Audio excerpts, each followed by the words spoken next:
देख रहे हैं केकेडी न्यूज। वक्त हो चुका है इस वक्त की बड़ी खबरों का। पहली खबर है लखनऊ से, जहां लखनऊ समेत यूपी के सभी अस्पताल अलर्ट मोड पर हैं।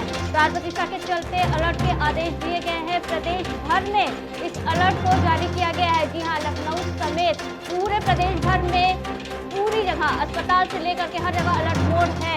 आदेश दिए गए हैं प्रदेश भर में। दिवाली जैसे माहौल के चलते पूरे देश में अस्पतालों में इमरजेंसी सेवाओं को भी बंद किया गया है। लखनऊ समेत यूपी के सभी अस्पताल अलर्ट मोड पर हैं। प्राण प्रतिष्ठा के चलते अलर्ट मोड के आदेश दिए गए हैं। प्रदेश भर में दिवाली जैसा माहौल है।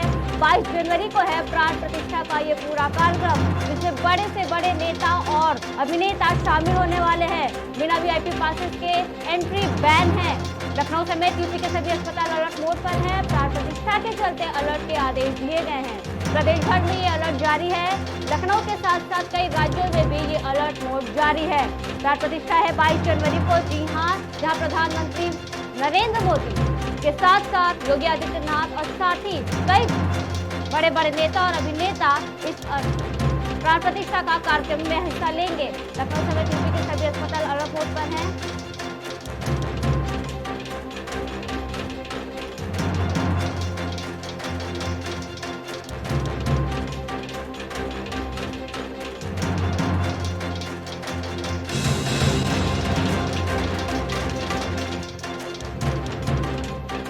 अगली खबर, प्राण प्रतिष्ठा को लेकर मुख्यमंत्री योगी आदित्यनाथ ने कहा कि सदियों की प्रतीक्षा के बाद भारत में हो रहा है नवविहान।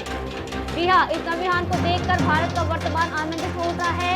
वर्तमान आनंदित हो उठा है। भाग्यवान है हमारी पीढ़ी जो इस रामकाज की साक्षी बन रही है, जिन्होंने सर्वस्व इस रामकाज के लिए सब कुछ न्यौछावर किया है। सदियों की प्रतीक्षा के बाद भारत में हो रहा है ये नवविहान। इस नवविहान को देखकर भारत का वर्तमान आनंदित हो उठा है, ये कहना है योगी आदित्यनाथ का। कहा, भाग्यवान है हमारी पीढ़ी जो इस प्राण प्रतिष्ठा को लेकर के इस तरीके से आनंदमय है। सदियों की प्रतीक्षा के बाद भारत में हो रहा है ये नवविहान, सीएम योगी ने कहा। इसको देखते हुए भारत का वर्तमान आनंदित होता है। भाग्यवान है हमारी पीढ़ी जो इस रामकाज की साक्षी बन रहा है। हमारी पीढ़ी जो इस रामकाज की साक्षी बन रहा है, ये कहना है उत्तर प्रदेश के मुख्यमंत्री योगी आदित्यनाथ का, जिन्होंने सर्वस्व इस रामकाज के लिए न्यौछावर किया है। इस नवविहान को देखकर भारत का वर्तमान काफी खुश है। भाग्यवान है हमारी पीढ़ी, ये बार बार कहा है योगी आदित्यनाथ ने। इसको देख करके लोगों में काफी खुशी का माहौल है, जिन्होंने राजस्व के लिए रामकाज के लिए सब कुछ न्यौछावर किया।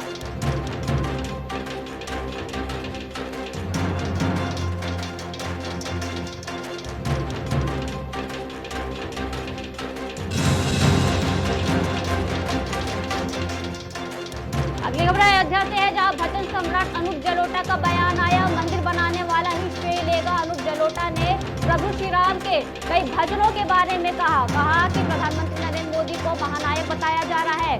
जलोटा ने प्रधानमंत्री नरेंद्र मोदी को महानायक बताया। इस पर भजन सम्राट अनूप जलोटा का बयान, मंदिर बनाने वाला ही श्रेय लेगा। इसके दौरान अनूप जलोटा ने विपक्ष पर जमकर हमला भी किया। पहले की सरकारें भी मंदिर बनवा देती।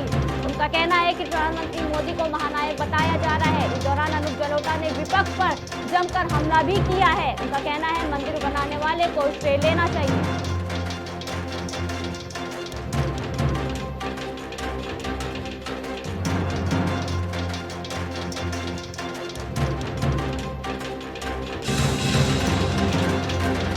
अगली बड़ी खबर अमेठी से, स्मृति ईरानी का आज 2 दिवसीय अमेठी दौरा। सलोन विधानसभा के रामायण पाठ में शामिल होंगी देर शाम। सलोन विधानसभा के रामायण पाठ में शामिल होंगी स्मृति ईरानी।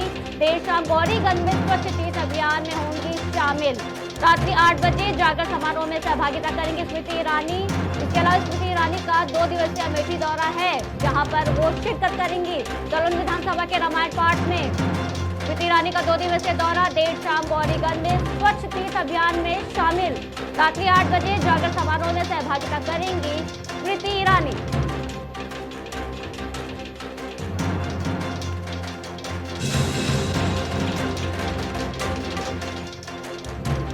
अगली बड़ी खबर लखनऊ से, विधानसभा मंडल के बजट सत्र को अधिसूचना जारी। 1 फरवरी को बजट सत्र के लिए सर्वदलीय बैठक 6 दिनों तक जारी। 6 दिनों तक चलेगी बजट सत्र की ये कार्रवाई। जी हाँ, 7.5 लाख करोड़ से अधिक का हो सकता है ये बजट। लखनऊ के विधानमंडल के बजट को अधिसूचना जारी किया गया है। सत्र में 5 या 6 फरवरी को होगा ये। चुनावी वर्ष में सरकार सबसे बड़ा बजट करेगी पेश। विधानमंडल के बजट सत्र को अधिसूचना जारी किया गया है। बैठक 6 दिनों तक चल सकती है। 1 फरवरी को बजट सत्र के लिए सर्वदलीय बैठक होगी।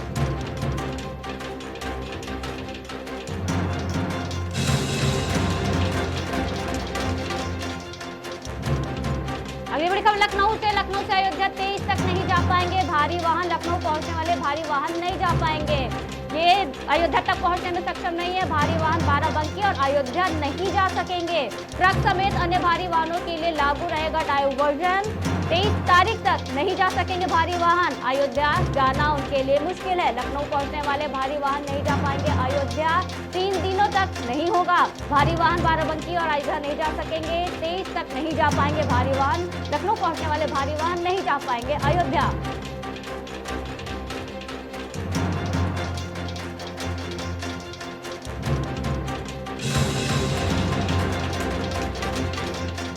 रामलला प्राण प्रतिष्ठा समारोह की तैयारियां जोरों पर हैं। इस बीच गृह मंत्री अमित शाह ने कहा कि भगवान राम 550 साल बाद अपने घर वापस लौटेंगे। गृह मंत्री का आया बयान।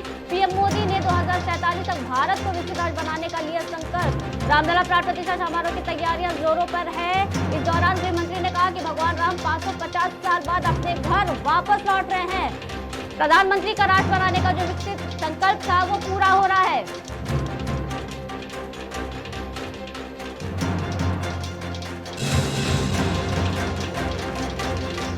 अगली बड़ी खबर अयोध्या से। राम मंदिर प्राण प्रतिष्ठा समारोह पर राम जन्मभूमि के मुख्य पुजारी आचार्य सत्येंद्र दास ने कहा कि प्राण प्रतिष्ठा के नियम हो रहे हैं। जो आंख खुली हुई है, मूर्ति दिखाई गई है, वो सही नहीं है।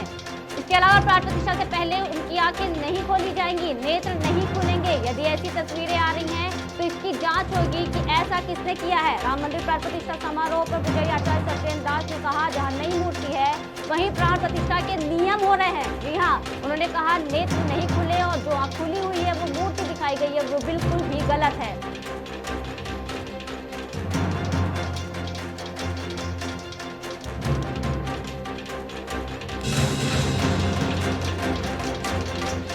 अगली बड़ी खबर बिहार में नेताजी के मंच पर राम मंदिर प्राण प्रतिष्ठा की आलोचना हुई, जहां पल भर में धड़ाम से हो गया मंच। जी हां, नेताजी मंच पर चढ़े और मंच जो है वो गिर पड़े।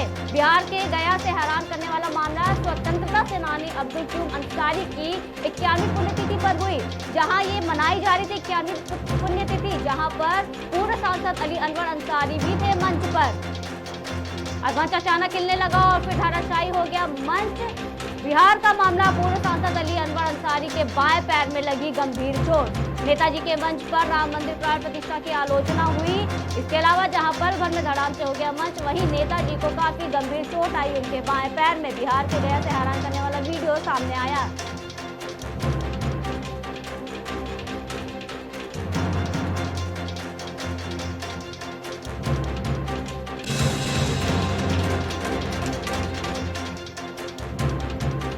मुसलमानों ने 500 साल पढ़ी नमाज सिस्टमैटिक ढंग से छीन ली गई बाबरी मस्जिद। 22 जनवरी को होने वाले प्राण प्रतिष्ठा में राम जन्मभूमि मंदिर प्राण प्रतिष्ठा के नैरेटिव को चुनौती देते हुए दावा किया। जब कांग्रेस के जीबी पंत उत्तर प्रदेश के सीएम थे, मुसलमानों ने 500 साल पढ़ी नमाज सिस्टमैटिक ढंग से छीन ली गई है। मुसलमानों की ये छीनी गई सिस्टमैटिक तरीके से बाबरी मस्जिद को छीनने का आरोप लगाया है। राम जन्मभूमि मंदिर प्राण प्रतिष्ठा के नैरेटिव को चुनौती देते हुए दावा किया गया।